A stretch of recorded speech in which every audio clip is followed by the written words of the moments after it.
Welcome to Since You Asked, a podcast where we discuss life issues, faith, and the beautiful mess of everyday life. Now here's your hosts, my mom and dad, Ben and Janell Farley. Hey everyone, welcome back to Since You Asked. This is Janell Farley, and I'm with my husband, Ben. Yo. And we are starting Season 2, Episode 2 today on Labor Day. That's correct. Happy Labor Day, everybody. Hope you're celebrating. What are we doing today? I think we're going to a cookout with some friends. Yeah. Letting our kids swim. Kind of the typical Labor Day celebration. So hopefully you're celebrating that as well. It's a good day. Yeah. We're all off. Our kids are off of school. We're just hanging out. We need to do some cleaning. Gross. I know. But our house is gross, so. See, I was under the impression that on Labor Day you rested from your work. Well, I mean, our work isn't cleaning, so you are a pastor, I'm a teacher. It still feels like work to me. Well, sorry. So, yeah, that's what we'll be doing a little bit later and then hanging out with some friends. So hopefully you're celebrating Labor Day as well. But I know what you're asking yourself. And Janelle, I can see it in your eyes. You're wondering, there's got to be more. Right? It can't just be Labor Day that I'm celebrating today. And I know the audience is asking the same thing. What else, Janelle, should I be celebrating today? So today is Monday, September 4th. Yes. It's a day worth celebrating. What are we celebrating? So today is also National Wildlife Day. Now, to me, I'm not a big animal lover. I'm not mean to animals by any sense of the in case Pete is listening to this podcast. Right, I'm not, but I just don't, I'm not like a huge animal lover. Yeah. But when I think of wildlife in our area, I think of deer. Yeah. What do you think of? Oh, yeah. I mean, I think deer. Turkeys, maybe? Yeah, we got some turkeys around. I have a story about that. Okay. Ben teased me when he used to go turkey hunting, or still does some, and he convinced me, and I think I believed you, didn't I? Oh, I think you did at the time, yeah. That I like white meat and chicken, turkey. He convinced me that there are white meat turkeys and dark meat turkeys. And so I said, well, just shoot the white meat ones, because that's what I like to eat. And I guess that's not true. Yes. So, yeah, no, that was a good one. That was like, I don't know, when we were dating. That was early on. Yeah. You've matured. Yeah. Since then. No, okay, so let me ask you a question. Okay. I know you're not an animal lover, but what would you say your favorite animal is? Like wildlife animal? Yeah, I'm just roping the whole animal kingdom into that question. At the zoo, I'm trying to think. I like the big cats. Yeah. They're pretty animals. I don't want to be near them. Yeah. I also like to watch the monkeys. Yeah. I don't know. So, do you remember we were at, I think we're in the Louisville Zoo. That was your favorite trip. It was great. And let me just give some context here. I hate the zoo. I like it. Even though I'm not an animal lover, I like to go to the zoo. I just don't like large amounts of people gathered together. When it's 100 degrees. When it's 100 degrees. And when it's 100 degrees, the animals don't want to be out either. So they're all hidden in the shade, and you kind of got to peer around the corner to see, a glimpse of something. Or a tail, even. So we went to the Louisville Zoo in December, right? November, December? I think it was over Christmas break. Okay. And it was awesome because nobody was there, but the animals were all out because it was like 45 degrees. It was perfect. But there was a moment, and this is going to lead me to my answer of my favorite animal. There was a moment that we walk over to the big cat area, and they had the lion that was out on this, and they had a rock like a ledge. It reminded me of the Rock and Lion King. And this lion walks out to the edge and roars. Yes. Brought a tear to my eye. It was beautiful. Well, and our kids loved that. They were so excited because, like you said, most of the time when we go to the zoo, the lions are laying there. Yeah. About to pass out because it's so hot. Yeah. So to actually see them in their element. That's pretty cool. I have a picture of it, I know. Maybe even a video. So we're both big cat people, but not little cat people. I guess, we don't that's true. like house cats. And at a distance. Yes. But. Yeah. Okay, so we've got National Wildlife Day. Hopefully you'll celebrate that in some regard. This is a personal favorite of mine, personal favorite holiday. I didn't even know it existed till today, but already at the top of my list. Today is also National Eat an Extra Dessert Day. This is right up your alley. I've been celebrating for years without even knowing this was a thing. Okay, so if you had to choose one dessert to eat for the rest of your life, couldn't deviate from it, what would you choose? You're going to make fun of me because you like weird stuff, but I like chocolate chip cookies. Oh. They're not disgusting. I'm not disgusted. That's what you would choose for the rest of your life. As long as they're chewy. I don't like hard ones. Okay. Yeah. I like M&M cookies too. Well, my grandma makes boring dessert life. My grandma makes really good M&M cookies though, doesn't she? She does. It's yes. been a long time. I need to request. And now, hey, not to brag, but I do make pretty good chocolate chip cookies. You do. That and apple pie. So I'm assuming that's what you're talking about. My chocolate chip cookies for the rest of your life. Yes. Wow. That's exactly what I was talking about. Hey, we'll see if we can make that happen. What about you? What's your favorite dessert? Let me guess. Okay. You like banana pudding and white pie. I do, yes. There's a large menu to choose from here for me. Ben's favorite day is when, like, you go to a church and they have a potluck and then the dessert table. Gosh. That's like I can skip the fried chicken. I can skip the hash browns. Like, just give me a regular food size or paper plate, but I'm going to head on over to the dessert table. Yep, I typically get 4 to 5 desserts, I would say. You got to share with the kids, you know. Yeah, I don't. It's not full servings, but I do crush some desserts. Okay, so if I could do one for the rest of my life, well, okay, I'm not getting as crazy as what I just made fun of you for not. I would probably go a good apple pie. Yeah, you make a good apple pie. I do. And don't be cocky about it. But it has I've messed it up a few times, so it has the potential when it's done right to be a good apple pie. But here is a fun fact about me that most people wouldn't know. I learned that apple pie recipe from a pie baking class that I took with my mom. Yep. At the local community college. And it was awesome. That, yeah. It was awesome. So yeah, that was really cool. And I got that recipe and a couple others from there. So I enjoy making desserts, not as much as eating them, but I do enjoy making them. So I would choose probably apple pie. Yeah. So. And what they need to know also about you making desserts is you make huge messes that I then have to clean up. Yeah, I like making them. I don't like cleaning up.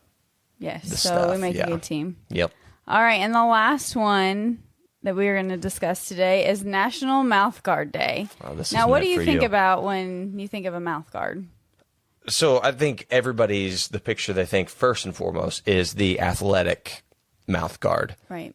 And those are becoming more and more popular. But if you watch NBA and you watch Steph Curry, he's kind of the one that brought it to the mainstream. Isn't he chewing on it all the time? He's chewing on it. It's out of his mouth all the time. So it's not really helping. Protect those teeth, dude. But so I think of those, and I think back to when I was a kid. They were kind of cool because I remember they came out in Walmart, and that was like the thing. And so you had to drop it in a pot of boiling water to like sanitize it and then get it to fit your mouth. I don't know if that's still how it happens. But I remember I wore it for like one practice and then probably lost it in the locker room somewhere. And then that was the end of my time with... I would guarantee that happened. Yeah. With you. So I think of that. But now in our later years, I think of a different mouth guard of which you have experience with. Yes, I am 33. I will be 34 this month. And in the same year, this past year, 2023, I had to get glasses and wear an overnight mouth guard. So I don't know what's happening to me. She can't see or talk when she lays down. I'm just a mess. But anyway, so yeah, I have to wear a mouth guard every night. I grind my teeth severely, I would say, because I have torn up multiple of them. Now we got the heavy duty one that's supposed to last 10 years. Yeah. But it ain't lasted 10 years. No, it's fallen apart after about 8 months. So yeah. And you do this thing where I love you. Yeah, I know. But this is also know this is a pet peeve of mine. Mm-hmm. We get laid down in bed and nice and comfy. And two things happen. One, you forget that there's a load of clothes in the washer. Yeah. That I may have started too. But I always get the blame for it. But you'll say, oh, I forgot to transfer. And so then I'll get up begrudgingly and go transfer the laundry to the dryer. But the second thing, you'll get all settled and almost asleep. Oh, I forgot my mouth guard, and I'm closer to the bathroom. I don't know why I do that all the time. Like, I can get up and use the restroom and come back to bed and still not remember it until I'm, like, almost asleep. And it's in a bright yellow case, so on my sink. Like, I don't put it away. Draw your attention to it. You would think. So you'll ask me to go get your mouth guard, and so I get it, and it was, I don't know, probably a month ago now. I'd noticed, like, when we first got it, it was heavy duty, and it was. I mean, it was from the dentist. I mean, it's big money. Like custom molded to your teeth and everything. And so then I go and get it, and I'm bringing it back to the bed, and I'm like, holy cow, this thing is like really flimsy. You must have jaws of steel. I must. I don't know what my deal is. Because that thing is being ground to a pulp every night. And it is hanging by a thread. I think somehow I can blame you for that. I don't know. You cause me stress and I'm grinding my teeth? Well, it's an impressive case study because we're going to go back to the dentist and say, hey, my wife powered through this 10-year warranty mouth guard in 8 months. That's embarrassing. So hopefully you're protecting those chompers and celebrating. Yeah. Hey, and if your dentist is telling you to get a mouth guard because you grind your teeth, you probably should. Yeah. All right, so we had a question from a younger listener, and it's kind of sad that we say younger because I feel young still. I know. Yeah. But I guess we're not that young. We're to that point. Yeah. So anyway, we had a question from a younger listener about what we would tell our younger selves. So Ben and I talked about it quite a bit, and we came up with one thing. Yeah, I think there was one main idea that we agreed upon. That we are going to discuss. Yep. So I think both of us in different ways have struggled with this. And really this one central idea kind of has these offshooting things that affect you as you're younger. And so we kind of come at this from obviously different backgrounds, different experiences, and really seeing these things show up in different areas of our life. So I'll start. It's this idea of being consumed by what other people think. Mm-hmm. And it comes out in different ways. You can be a people pleaser. You can have extreme anxiety. It's one of those things that can show up in different ways. So for me, as a kid, I found that I spent a lot of time worrying about what other people thought about me. And it comes from different things that have happened, in my life. But I found myself being consumed by trying to meet the expectations of people for me. And that's a tough place to be. Yeah, I agree. I can be, I've gotten better, but I can be a people pleaser as well. And I am really bad about replaying conversations and that I may have throughout the day and coming back to them and really not being able to sleep because of something stupid I said or put my foot in my mouth, which I do often. And when it comes down to it, people probably have never thought about it again. No. And so with me and going through that as a kid, looking back at that, I've realized that people weren't thinking about me as much as I thought they were. Yeah. And let me bring some science into this. Are you ready for this? I'm ready. It's this phenomenon called spotlight bias. And spotlight bias essentially means you see the world from your point of view. And it's really hard for us naturally to expand that out and realize that other people aren't viewing life from the same lens as well, meaning the spotlight is not always on you. And I don't mean this negatively, it's just the reality of people. We tend to be a self-centered people. Naturally, our first thought is often about ourselves. And it's natural, but it can go too far. Certainly, we don't want to be arrogant and only think about ourselves. You got to take care of yourself, but life is actually best lived thinking about others. But when you're worried about what other people think, what you're actually declaring is, I am consumed with myself and my perception. And so what that inevitably leads to, when that's the way you live your life, and I guess let me get back to answering the younger listener's question. When you are so consumed with what everybody thinks about you, what will inevitably happen is you will conform to what you think their expectations of you are, or what they desire, what's going to make them happy, as opposed to doing, one, what you want to do, or two, and more importantly, what you know is right. And so do you have any experience dealing with that, Janell? That takes me back to college. I went to Eastern Illinois University, and I was... Go Panthers!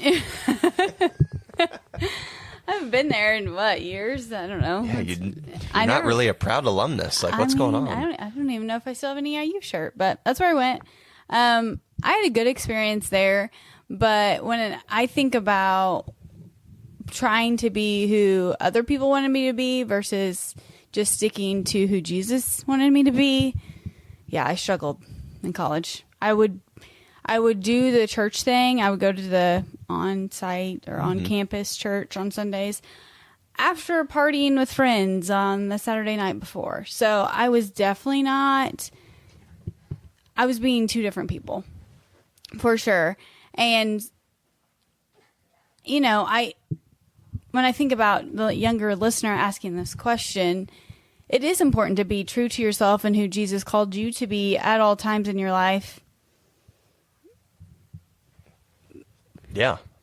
No, I agree with that. I think I have kind of a similar story, because this wasn't something I got over at a young age. It lasted really into adulthood for me. But in college, I kind of went through the same thing. The only difference was I didn't go to church on Sunday. And my mom was a big part of that. She called me every Sunday after lunch. Didn't want to answer. No. And did you go to church today? And so shout out to my mom. She keeps me accountable still to this day. My dad too. My dad just took a different approach than my mom. Yeah. So I played baseball 4 years of college, and with that comes some added, not that there's added temptations, maybe just added opportunities to act on those temptations. And so, for several years, that was my life. Was like, I knew in the back of my mind, this isn't what I want to do. I certainly know it's not what God has called me to do. And yet, this is what I think people will want and how they're going to accept me and like me more. That's exactly what my mindset was, too. I wanted to be liked. And I had a group of friends, and that's what they like to do. So I thought that that's what I should be doing, too. Right. So, so I would go in that, and it all came crashing down on me in one day. And I've told you this story before, probably many times, but I don't know that I've... from stage, too. Yeah, I don't know if I've ever told it on this podcast. When you're in college athletics, you are with your team all the time. You live together, you eat together, you study together, you practice, you have games, you travel. All of these things are just, they kind of come with it. So you're around these guys all the time. And so they know you, or they at least have a very, very stark deception. What's the word I'm trying to say? I was trying to sound smart there and I totally botched it. They have a pretty clear perception of who you are. And I went to this Fellowship of Christian Athletes event. Is either my junior or senior year of college. I can't remember which. But I walk up, and one of my teammates, his name was Bobby. Bobby was sitting there at this Fellowship of Christian Athletes event that I kind of stumbled into, and he said, "Hey, Ben, I didn't know you were a Christian." That hurts.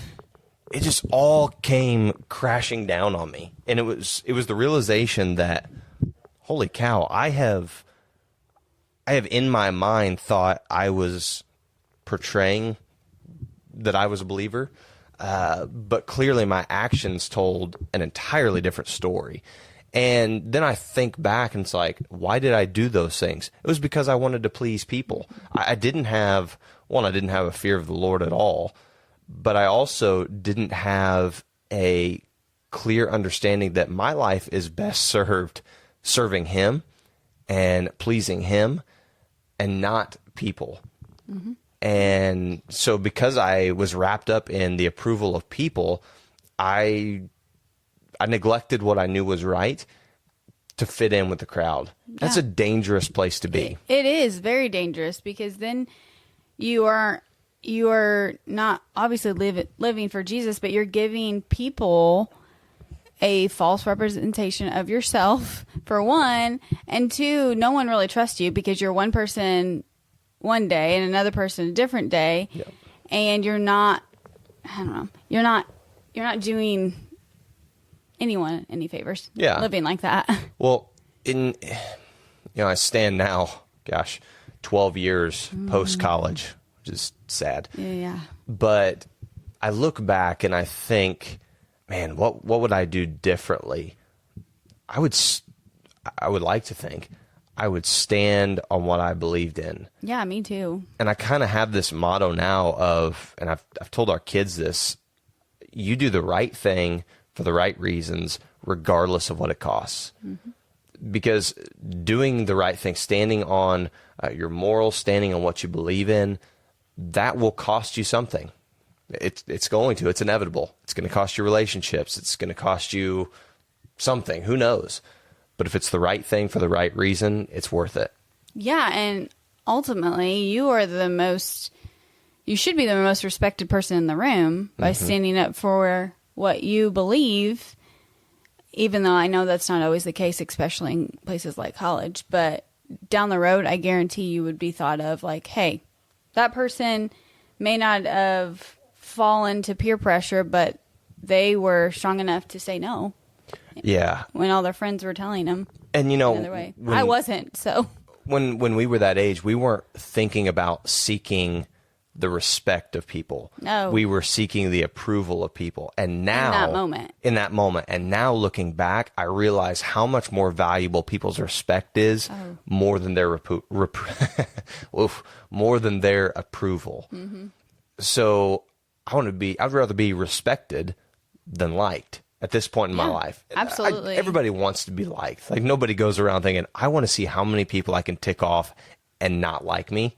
Maybe some people do. I don't know. I don't know. I'm sure, but not us. But I'm to the point of, hey, if people like me based on me being a leader and standing on what I believe in and speaking the truth, great. If they don't, that's fine too. But you both should respect me. Mm-hmm. And I think that's worth more. I agree. So, how would you summarize what we would tell this listener? Be who Jesus called you to be. Yeah. Even in those tough days, and the days that you have a lot of peer pressure, and the days that you don't feel like yourself, dig deep and really be that light, because gosh dang, our world needs it. And God created us all to be individuals, and He created us all to live for Him. And if we aren't doing that, and I also want to add, I know my brain sometimes goes everywhere. That's mom life, but I also want. Now I forgot. Shoot, you talk. That was going to be profound. It was really, really good. It was something I tell the kids, and now I can't. Baker's in here, and he's distracting me. Sorry. I don't know where you're going with I don't either. I'm sorry, guys. Yeah, no, I would just say be a person who strives to be respected over liked. Yeah. Because the world's idea of friendship, especially now in the social media age, is very, very shallow. Yeah. We live in an age of likes and shares and retweets, and so we do things, sometimes subconsciously, so that people will like what we post or people will share what we post. And the reality is that is so surface level. Like, be a person who strives for the respect of people, and if the approval comes with it, great. If it doesn't, you can rest knowing you stood for what you believed in, and that is worth more. Yep, I agree. Did you figure out what you were going to say? No. Okay. Next one, though, guys. Hey, that'll be I will write it down because Lord knows I won't remember it, but that'll make for a great next episode.